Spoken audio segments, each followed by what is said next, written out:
I have been featured on BuzzFeed. That's huge. It's huge, right? It's big. Oh my days, look at that. I just got the link through. Natural 85, the Glam Twins, Mono's Hair, Temi, they're all in this article. And why am I, how? Thank you, BuzzFeed. Thank you. Oh my days. Right, seriously, I'm buzzing from that. Pun intended. Did you hear the fun? There was literally no pun intended, but it turned out to be. Hey beautiful, welcome to my channel, or welcome back to my channel. If you've been here before, it's amazing to have you here. It's your girl Farida, also known as Curly Proverbs, and around here it's no kinks, no curls, and no coils left behind.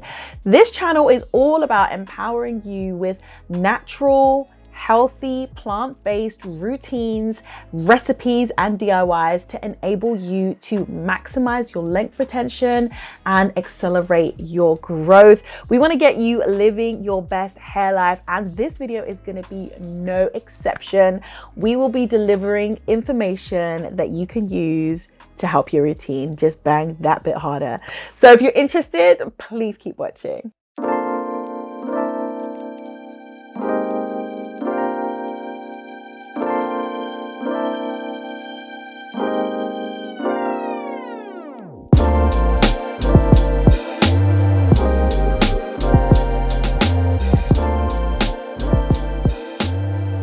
This video is actually going to be divided into 3 key portions. The first portion is going to be why exactly do we want to use essential oils in our routine. The second part is going to actually be what essential oils you would want to incorporate, and the third part is going to be how exactly should you utilize it in your routine. And believe me, we've got something that works for you no matter how hands-on or laid back you are with your routine. First of all, why essential oils? Well, the mere process of how we extract and obtain essential oils means that the nutrition content and profile is 70 to 100 times more potent than using regular plant-based goodness in your hair. And we already know that herbs and oils work tremendously, but essential oils are just that next level up. They need to be used in much smaller doses, and yeah, they really do pack a punch. The first time I came across essential oils and I started to realize that I was onto something was actually I was at university, and I found this book about essential oil use for women. And they had all sorts of recipes in there. And there was one in there that was like, it promised to increase your bust size. I was like, yeah, right. Okay. You don't need surgery for that. Okay, let's try this.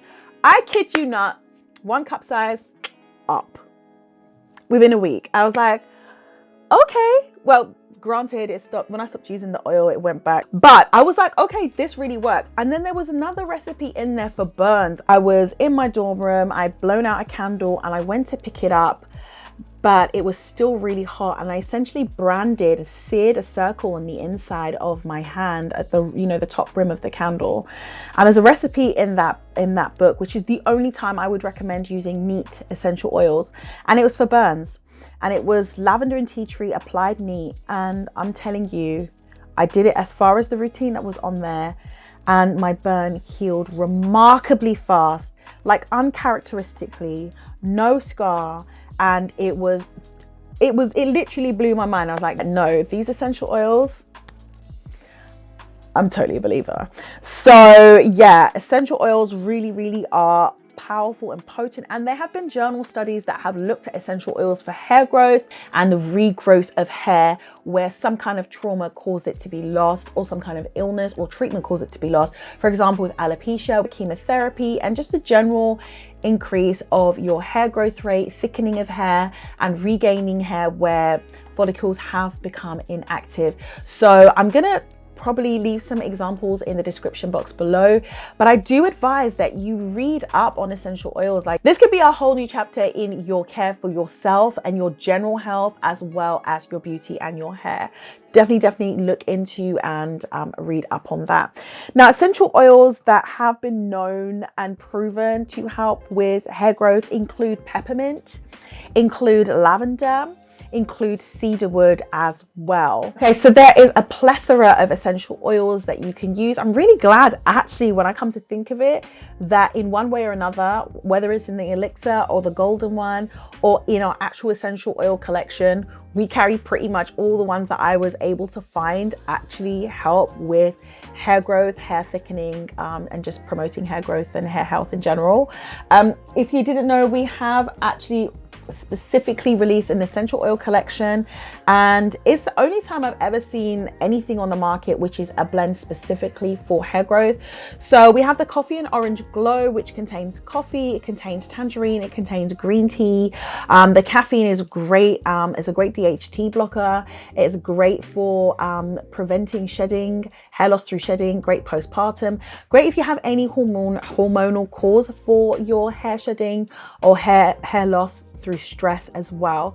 So this is a really great one that you might want to look into. And also the garlic and peppermint, the peppermint and garlic hit, which essentially contains peppermint, it has garlic, it has onion, and it has lemongrass to balance out the scent as well. So the onion and the garlic actually provide sulfur for the hair, which is great. It's actually a key component of keratin, which is great for stimulating your hair growth. And the peppermint actually provides some invigoration as well.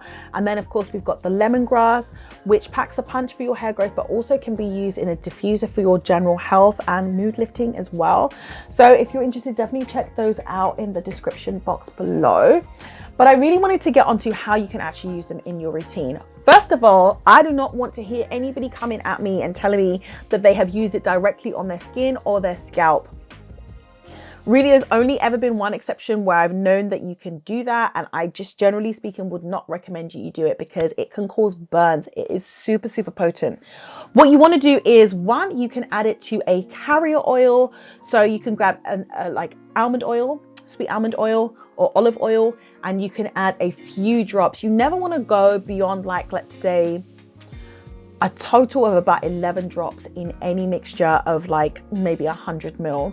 You probably want to use a maximum of, say, 3 essential oils, generally speaking, and you can use them in different combinations depending on what you're actually after.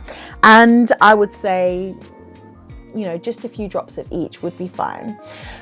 So you can use that in an oil, and you can apply it through your scalp right the way to your ends to help you to retain length. And you can use that for an array of different things, whether it's for moisturizing your skin, taking care of your scalp health, sealing your ends. Depends on which essential oils you use as far as the benefits and as far as how you're going to actually use it. So one, it would be to use it in carrier oil. The second way you can use it is actually to put it into a tea. So around here, I'm always talking about Ayurvedic herbs being used in teas. You can use things like amla, you could use things like henna, you could use shikaikai. All of these can be infused just like a regular cup of tea, brewed into hot water. You remove or strain out the herb, and then you can use that from your scalp to your ends to invigorate growth and to actually strengthen your hair and retain length. What you can do to take that to the next level is actually put in your essential oils. Obviously, be sure to give it a shake before you apply it every single time so that it is properly mixed in. But that is a second way that you can use it. The third way that you can use it is, of course, just to level up your hair mask of choice. It could be a DIY, it could be your regular hair mask, but actually incorporating a few drops into that is just going to level up all the benefits that you're going to get. The fourth way you can use it is actually to apply it to your shampoo. I think that that is one of the things that we most diligently apply to our scalp, and this is a great opportunity for you to invigorate growth during the cleansing process. So something like peppermint essential oil, or maybe the coffee and orange glow would be very good to actually use. Pop a couple of drops into your shampoo and really massage that into your scalp, and rather rather than rinse straight away, leave perhaps for 3 to 5 minutes so that you get a really good clean and all that goodness has a chance to come into contact with your scalp, and then go ahead and rinse. The other way you can actually use essential oils is to put them into a diffuser. Now, there have been studies to show, well, basically it's volatile, okay? It's going to actually be carried through heating the water that you've placed the essential oils in, and it's going to go into your olfactory system. Basically, it's going to get into your nose, and it's going to affect your brain. It's going to affect your sometimes even like your invigoration. Like if you're feeling tired, there's essential oils that you can use just to waken you up, to lift your mood, to make your home smell lovely and clean. So that's another way that you can actually use essential oils that will not particularly benefit your hair growth, but it's great for your overall well-being. So I hope you found this video to be useful. Please do come back and let me know how you get on when you try these. Also, if you've already been using essential oils in your routine, or if you are one of those beautiful survivors of cancer post-chemo who has actually regrown their hair using essential oils, or if you are regaining your inches post-alopecia, people want to know, like, a YouTuber can make claims, but the truth is the community is where we learn, hey, is this really true? Am I really buying this? Am I really gonna give this a try? And your testimonials really do help encourage the community. So definitely we would love to hear from you once you have, or if you have given these a try. So until next time, I bless you.